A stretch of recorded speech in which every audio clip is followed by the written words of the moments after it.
We are live with the Working Fans Podcast, and what a show we got for you today. It's the man called Dave. It's AJ Strangebrew. He's drinking a Diet Pepsi, and we're going to talk wrestling. Wrestling that AJ didn't even see.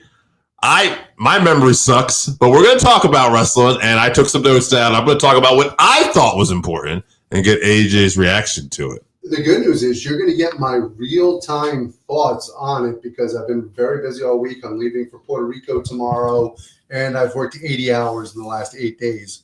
So you're going to get my real thoughts on whatever Dave brings up for wrestling. And I am going to bring some stuff up, and we're going to start with something producer Joe didn't even have. I told you we were going to do this, Joe.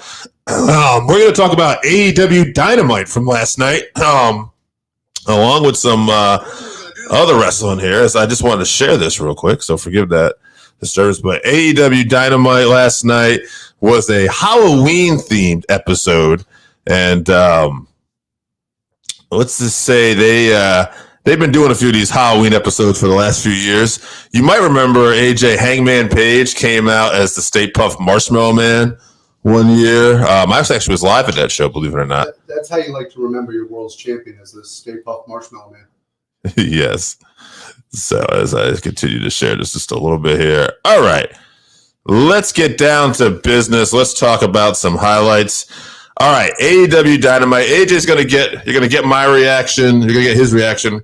Here we go. First thing we had was a four corners tag match. We had a four-way tag match. We had Jet Speed. We had Jurassic Park, Jurassic Express. We had the Young Bucks, and we had FTR. All right. Hold on a second here. All right. AJ, who do you think won this match, if you had to guess? I'm going to go with the Young Bucks. It is not the Young Bucks. So FTR. So the only reason I went with the Young Bucks is because somebody the same age as actually, that should have been a clue to me. He said that he actually prefers the Young Bucks over FTR, which should have told me FTR won the match.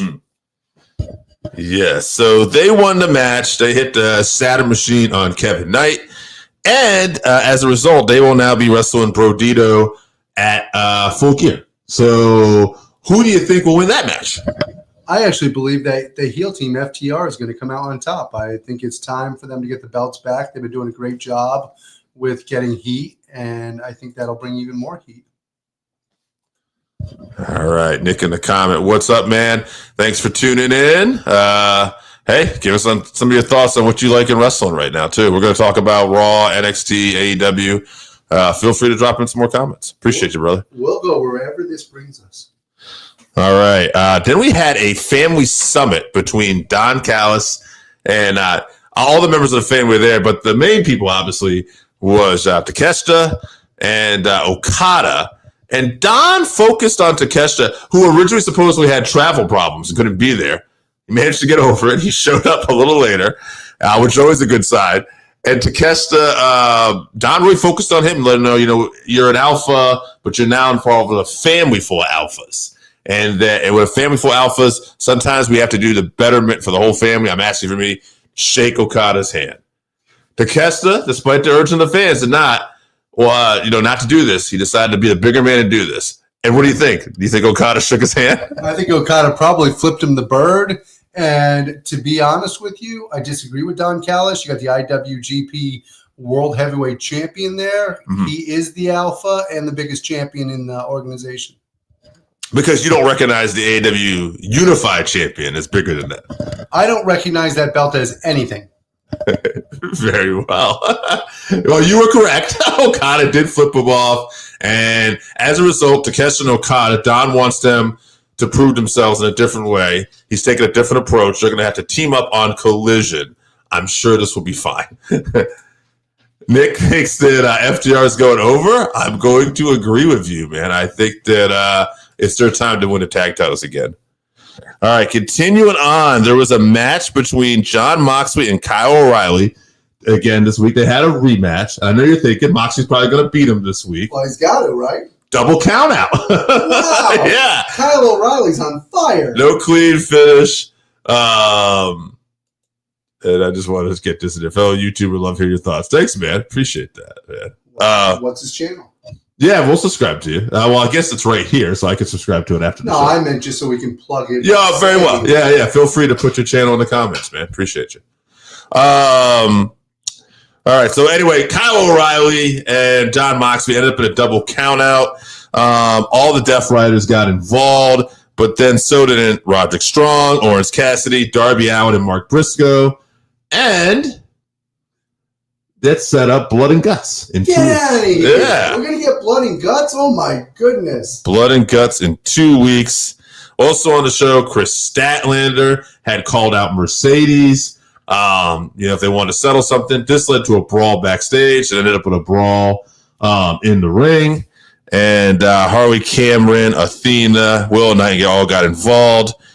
So just a quick thing there. I'm not even going to get your thought on that. I will get your thought on this, though. We had a tag team tournament match, and the Sisters of Sin, Sky Blue and Julia Hart, wrestled Jamie Hayter and Queen Automata. Who do you think won that? I'm going to go with Jamie Hayter and Queen Automata. They don't seem to be giving the Sisters of Sin as much of a push as I think they should. I would agree, but that's not what happened. The Sisters of Sin won. Now let's get back to Nick and some of these comments here. Fun fact, I'm also part of the Doncast. I mean, this is based on the fact that everyone is the Doncast family nowadays. We like to think of ourselves as cousins. Yep, fun fact. Too many belts in AEW and WWE, to be fair. I would agree. And there's been too many belts since about 1995. Yeah, we've gone back and forth with a little less belts here and there, but we've been a long way from the old days of an Intercontinental, a tag team, a world champion. To be fair, I don't have a problem with the women having the same amount of belts, but maybe we just need to lessen the belts in general, though. The weird thing is, Dave was telling me the other day that wrestling went downhill when the women got their first world title. Absolutely not. AJ was a big fan of Fabulous Moolah, in and out of the ring, if you know what I mean. Continuing on, this will surprise you. All right. And because you might not notice, Penelope Ford is legit injured. So Megan Bayne now needs a new partner. Who do you think she got as a partner? Well, knowing Megan Bayne, I'm going to go with, let's see here. Let's pick somebody red hot. I'm going to go with, no, she can't be that one. I have no idea. Well, I think it's an upgrade. You'll agree. Marina Shafir is going to end up being Penelope. Megan Bayne made a challenge. If anybody wants to step up, she said, "Be my partner. I'll see if you're worthy." Marina Shafir said this, came out and said, "I hear you. I'm here." And Megan Bayne just took her as her partner, right? Yeah, she accepted it. Yeah. I love that. I love Marina Shafir. You know that. I'm a big fan. I don't think she's used enough in her wrestling capacity, and this is awesome. Yes. All right, finishing up on this AEW Dynamite, my favorite part of the show. Samoa Joe versus Bobby Lashley versus Ricochet versus Hook, Fatal 4-Way. AJ said to me before, I hope Bobby Lashley won. That did not happen. Samoa Joe, who's feuding with Hangman Page, did win. He managed to win. Who do you think he pinned? I'm going to guess Bobby Lashley. No, Ricochet. Hook. Really? Hook was his former protege. Yes. Ricochet hit Bobby Lashley with a chair, and Lashley went after Ricochet. So I was thinking Ricochet because I thought they would be still trying to keep some of the mystique of Hook going. But apparently they're done with that now. And Nick wants to know, wants to comment, you can still get over that with many belts, Jake the Snake Roberts, Roddy Piper, etc. I would agree. I actually did a short today asking who was a better wrestler between Jake Roberts and Ricky Steamboat. Both are awesome. But one of the things I was thinking about was Ricky was a former NWA champion, Intercontinental champion. Jake never had that major title, but can you honestly say Jake didn't have any better career than Ricky Steamboat? I feel like he's just as well known. If maybe not better than Steamboat. Steamboat's an elite wrestler, but you know what I mean? It's close. Oh, wait a minute. Among wrestling fans, Ricky Steamboat's better known. If you go out into non-wrestling fans, I bet you more people know Jake the Snake Roberts. I would agree. Now, all right, so finish off this main event. Samoa Joe wins. Afterwards, Tony Schiavone comes in the ring. By the way, he's wearing a Phantom of the Opera type man. He does that every time. Right, from Halloween Havoc days. Yeah. So he comes in wearing that, and he says, we got copper excited, and let's bring out the official side. And so these guys come out in costumes. including a Stay Puft Marshmallow Man. Samoa Joe says, before I sign this, I like to know I'm safe. And he looks at Hobbs and Shabbat and said, boys, make sure I'm safe. Well, they beat the hell out of these people in the mask. They take the Stay Puft Marshmallow mask on. It's not Hangman Page. I can't remember who it was. Another wrestler. I think it's Anthony Henry who wrestles. They beat him up, threw him out. And so then you hear Shivani's voice saying, all right, now that you can officially sign it, let's have a toasted here, Samoa Joe. Which I thought, well, that's a weird thing. Shivani's saying we're going to have a toast.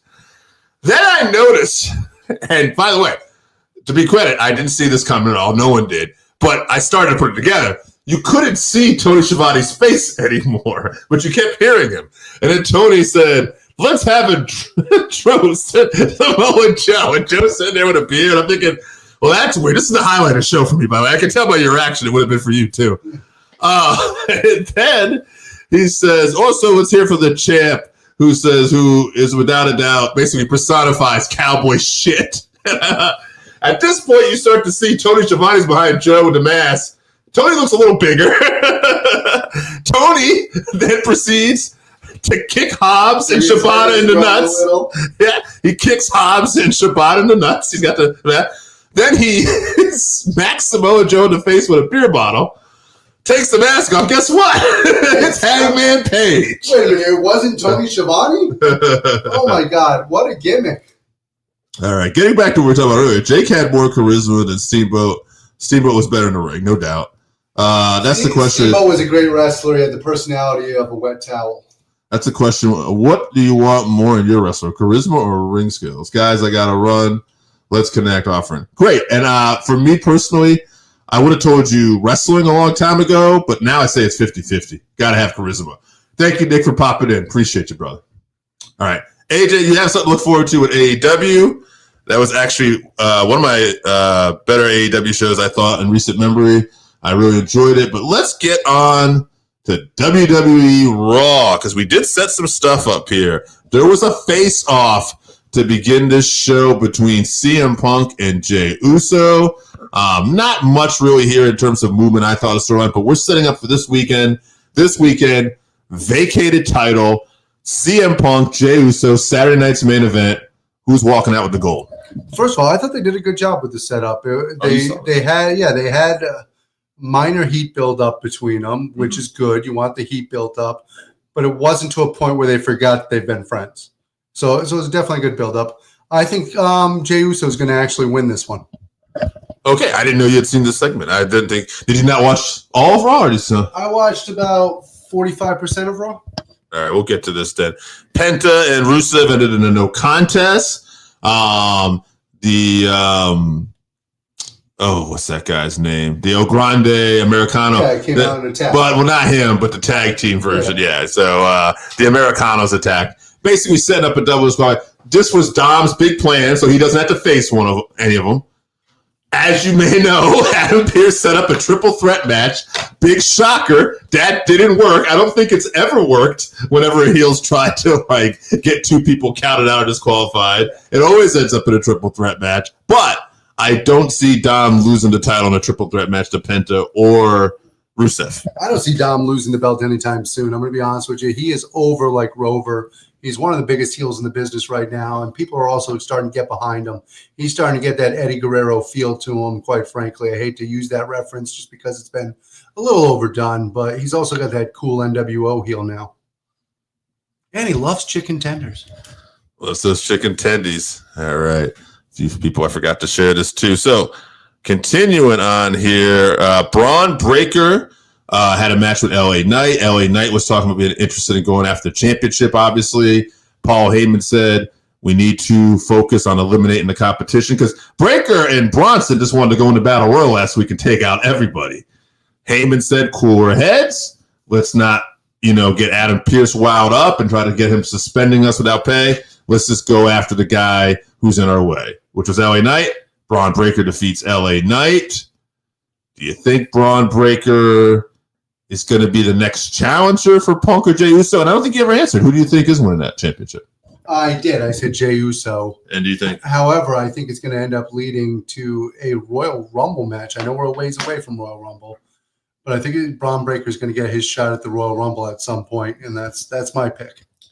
There's been some theories around it. CM Punk is actually going to end up being with the Vision, and he'll win the title. And then this will lead some tension between Breaker and Punk. And we'll see. I don't know. Again, you said you saw 40% of this. Did you see JD McDonough versus Sheamus? I did, and what a banger that match was. If you like wrestling and not just gimmicks, you need to check out Sheamus versus JD McDonough. These two Irishmen beat the living hell out of each other. That they did, and the shocker, JD McDonough actually got the win with the help of Finn Balor. AJ Styles and Dragon Lee are set up for next week, though, in a tag title match with Finn and JD. We'll see how that goes. And the main event, a hell of a match. Charlotte Flair and Bliss defeated Bayley and Lyra Valkyria. There was a spot I had missed in this match because I was driving when I had this match on. And I guess Lyra got her hair tied up with Alexa's vest. And they actually had to disconnect and pull the camera away. And it's like, I think the hair was still connected to the vest. She could not get it out of it. This ended up being an awesome match, though. But Bliss and Charlotte win, and I believe they said they're one title defense away from the record or tie-in. The Kabuki Warriors attacked everybody afterwards. Bayley eventually got back in the ring and fired up and drove them off. Will the Kabuki Warriors end up being the ones who defeat Bliss and Charlotte? I mean, it's definitely a possibility. They are a great heel team. They're doing a great job with really bringing their personalities out. I also love, by the way, what they're doing with Bayley, not knowing exactly what Bayley's coming and when it's coming. Very good, very eclectic. I think that Charlotte, though, and Alexa are absolutely incredible together, and I love them as a team. All right, we're going to talk a little Halloween Havoc. I actually didn't have my notes about this because I just wanted to talk about NXT, but Joe had a picture for Halloween Havoc. So we're going to talk a little Halloween Havoc here because this is a bet I can actually remember because it was pretty straightforward. First off, the first match was Iguana and La Parker, who we commented how La Parker was much more impressive than we thought he would be against. I thought he stole the freaking match. Yeah, Javon Evans and the youngest in charge, Leon Slater. Leon and Javon did get the win, obviously. They're building them. But, yeah, fun match to open with. Let's get to some of these title changes, though. Blake Monroe ended up beating Sol Ruca for the North American Championship that she was defending for Zol.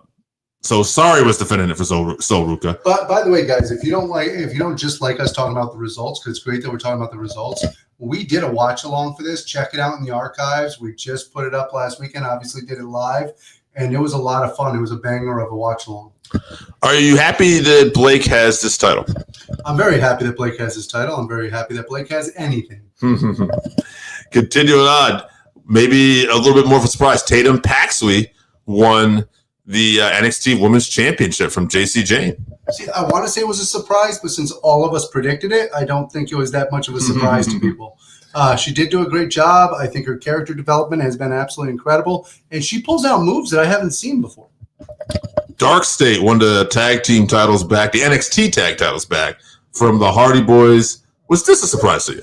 That wasn't a surprise once they announced that it was only for the NXT titles. That was the giveaway there to me, was saying, hey, this is only for one set of the belts. Right. When you clarify something like that, typically one thing's going to happen.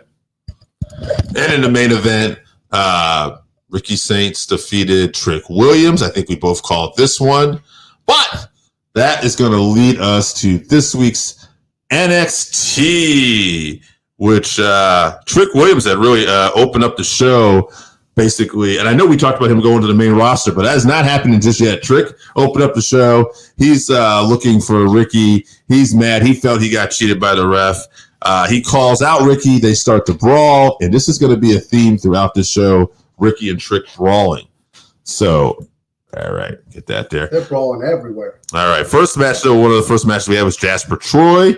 He defeated Axiom with a black hole slam in the speed tournament, and Jasper Troy is next in line for a Grande Americano Speed Championship. Does he not remind you a lot of Abyss in the style that he wrestles? Yeah, and I think it's interesting because these 3-minute matches have been known for like fast technical matches, but he's just bringing out like a heavy hitter, trying to take him out early match, and I kind of like it. And I'm digging what he's throwing down. I don't know how well he's going to do in the final against Americano, but he's bringing it. All right, now this is a show you didn't watch. You said Tatum Paxley came out, and she decided she heard that fans were a little upset that they didn't have the wheel for Halloween Havoc. So she brought out the wheel, and she picked an opponent that night to wrestle. She had her opponent. Interesting to note, Izzy Dame did not think this was a good idea. She did not think that she just should be giving a title shot to anybody. Shawn Spears, though, because Tatum said, no, we're definitely doing it. Because, they're my friends, but guys, I'm going to do this, And Shawn Spears noted, though, as they got to the wheel, Shawn Spears said, Izzy, your name's not on that wheel, which Tatum said, we're friends. We would never fight for this title. I have a feeling that may backfire. Yeah, that is not a good sign for the future. Anytime you tell your friend, hey, we're buddies, we can't fight for this. I still remember when those good friends, Flair and Sting, decided they couldn't fight for the world title. Several times. Anyway, the person picked was Lola Vice, and ended up being Tatum and Lola. But as the match happened, Fatal Attraction came out and attacked Izzy right away.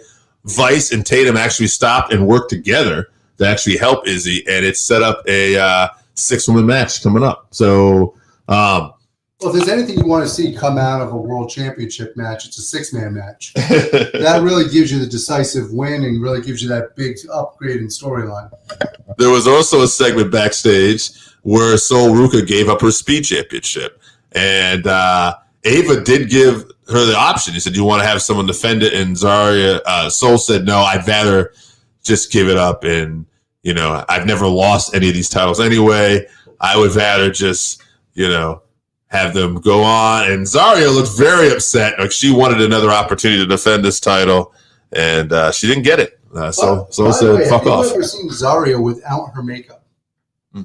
Not a bad-looking young lady, actually. Just a side note there. Zarya fans, baby, we love you.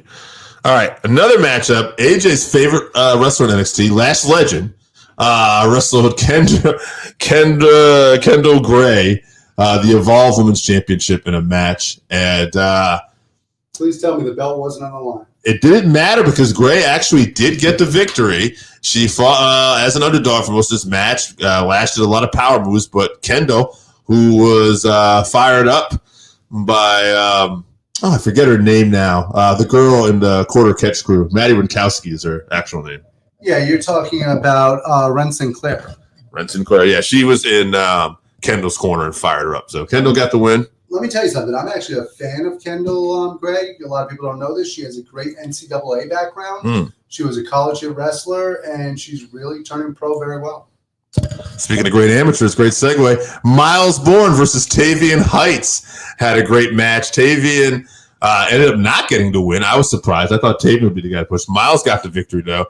And Josh Briggs got involved and attacked Tavian afterwards. Tavian and Josh are fighting back.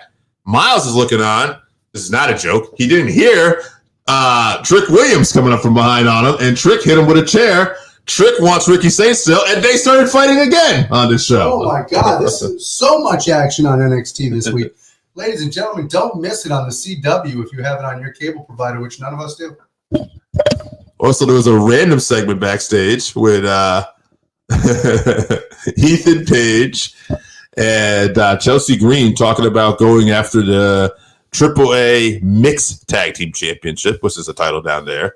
Afterwards, Thea Hale came kind of strutting by and said, "I believe in Joe Henry." Henry pops out of a garbage can and wants to know if they're focused. They didn't want to listen to someone who came out of a garbage can, and they walked on. I personally hope that Ethan Page and Chelsea Green win the Mixed Tag Team Championships, and we see more of those two together on NXT because I think they're great. First of all, I love them. They're a great team. I hope they do win the championships. I also would love to see more Thea Hale and freaking Joe Henry, quite frankly. Main event, Kalani Jordan versus Jordan Grace for the TNA Knockouts Championship. What a match. So I got to tell you, this is one of the ones that I actually saw a little bit of because I saw clips from it. Yes. Excuse me. It was actually a very well done angle. Mm-hmm. It's great to see the character development once again for Kalani Jordan, and the distraction at the end of the match, absolutely incredible. Yeah, I gotta say, I'm a little annoyed with distraction finish where wrestlers are brawling though outside, and the referee just is so distracted that he can't focus on his match and he just leaves them going on. Like I heard someone say this, like you would think in sports, we would come where you could just take a break from the action. So maybe we need to find a different way because referees kind of look dumb here. I'll tell you right now, if two fans are fighting in the stands at a football game, I've never seen the referees just be like, I'll be right back, guys. We got to stop this. Yeah, no, absolutely not. So, but it was Trick Williams and Ricky Saints fighting again outside. Ref got distracted, and there was a point where Kalani grabbed the Knockouts championship, looked like she was going to hit Jordan, decided not to, ended up getting German suplexed. She survived that. Ref decided, I'm going to get distracted again because why would, now that the match is back on, I made sure to count. I think I need to go back out here. I did the wrong thing by getting back in the match. Let me go back outside, make sure these guys are okay. Once that happened, Kalani ended up hitting Jordan with the Knockouts title this time, and she got the pin because the ref decided, I'm just going to come back in now. So is Jordan Grace's new character just she gets screwed out of everything? Yeah, I wondered about that, and somebody brought up the point that they wonder if Jordan's a little upset that Blake Monroe ended up with a championship before she did. And it kind of makes me wonder if that's going to end up being, an angle down the road where we see Jordan and Blake revisited. I felt like there was a lot of heat on that one anyway, and they could have done more with that. And at the end of it, they set up Trick Williams and Ricky Saints at Gold Rush in 2 weeks. Last man standing match. I got to believe this is Ricky winning, and I got to believe this will be Trick's final match in NXT. Yeah, he's got to be going to the main roster. To be honest with you, I saw something this week that I found very interesting. I saw a speculation on the Vision, and it was actually Braun Breaker, Bronson Reed, Elba Femi, and Trick Williams and Carmelo Hayes as all part of the Vision under Paulie. Well, that would be pretty cool. That's a lot of people to really just it's only 5. But I mean, from what they were, Yeah, that's true. But yeah, that's be interesting. But you know what? Speaking of great teams, maybe we should go to the next segment. All right, our final segment, the main event segment. Who was the better tag team, the Road Warriors or the New Age Outlaws? So we talked about this off air a little bit, and it's kind of interesting because these are former rivals, and the New Age Outlaws actually got the better of the Road Warriors a lot. But as we discussed off air, the Outlaws were kind of on their way up at that time in the industry, and the Road Warriors were on their way down. This is an interesting comparison, though, in the sense that Animal and Hawk, to me, if we just look at wrestling ability, two very strong, powerful guys. Road Dogg and Billy, not necessarily. Billy, athletic and powerful, but not so much Road Dogg. He's more of a brawler, fundamental guy, but mostly personality. Hawk and Animal, Hawk was probably more the personality. But Animal, he could shout and everything like that. But with Billy at this time, because Billy's got a lot better, I would say Road Dogg was clearly, like Billy and Road Dogg, I felt really needed each other. Maybe not as much Animal and Hawk. I'd like to say something about these tag teams real quick. If you're going to compare the Outlaws versus the Road Warriors, then that's absolutely incredible. It's a great matchup. The team that the Outlaws faced in their career was the Legion of Doom from the WWE, which is a completely different team than the Road Warriors from the NWA, AWA. And to me, you have to compare the real Road Warriors versus the New Age Outlaws. The real Road Warriors were ass kickers ahead of their time that came out and just beat the shit out of people. They didn't care if you were veterans, didn't care who you were in the sport. There's a big story about Dick the Bruiser and the Crusher going into the match, and they're like, well, nobody's ever taken us off of our feet. It wasn't long before they were off of their feet, let me tell you. And those are the two teams that I want to compare. I don't want to talk about the fucking Legion of Doom from the 1990s. I like the Legion of Doom too. But the Road Warriors, which is the picture here. The foam spikes and the freaking bullshit. The Road Warriors, I feel like overall we're the better tag team for just comparing teams in terms of working together, the moveset, and what they brought, although they're both very different styles. Oh, 100%. And it's two different time periods like we talked about. Even though they wrestled against each other at some point, it's two different time periods. The Outlaws were not part of the time period where you got fed basically babyface utility workers, jobbers, if you want to call them that. I don't like that term, so we'll call them carpenters or whatever. And that's how you got built up. And every territory that the Road Warriors went to, they got built up in that way. So they were scary ass kickers. So when they went head to head with a team like the Russians or the Powers of Pain or something of that nature, it was just, ugh. Whereas with the New Age Outlaws, they wrestled in a time period where there was a lot more parity and you saw teams that were more on equal levels. So you never really, to me, had that crescendo like you did in the NWA. So it's subjective, but would you say the Warriors were the better team, though, if you had to compare? Absolutely. I think the Road Warriors were the better team, but they also came up together, whereas Billy and the Road Dogg were really put together. It's a totally different thing. Now, who was more successful is probably a little more arguable when you think of the Outlaws had several WF tag titles and were part of D-Generation X and a big faction and really took over in the Attitude Era. But who did they beat for their titles? Whereas the Road Warriors went against the Russians. They went against the Midnight Express. They went against the Four Horsemen. They went against basically a who's who of great wrestling tag teams. They were also, Road Warriors were main eventers in every promotion that they went through as a tag team, including WWF. They've main evented stuff. They main evented in WCW/NWA, and they main evented in AWA. And quite frankly, what have Billy or Road Dogg done anywhere else other than, don't get me wrong, Billy's obviously got a nice little senior send-off here in AEW, but they didn't really be successful anywhere else. I think that you could say is that they were part of a legendary faction, and if it was like DX as a whole was bigger than the Road Warriors, you could argue that. But we're just talking about the Outlaws. So in that regard, I think it's a little easier to say the Road Warriors were the bigger team and did have the better careers, especially when you talk about their time in Japan as well, and you look at all the titles. Well, if you want to talk about a faction, we can talk about the original Legion of Doom, which was King Kong Bundy, frickin' Jake the Snake Roberts, the Road Warriors. That was a hell of a Legion of Doom that they had set up down there. They did. I wouldn't compare that faction to DX, but total different time period. But you also didn't have obviously the TV reach that you have now. Back then, unless you turned into TBS, you didn't really have a chance. Absolutely. Well, that's our comparison for this week. Outlaws and Road Warriors. We're picking the Road Warriors. Guys, thank you for tuning in. We appreciate you.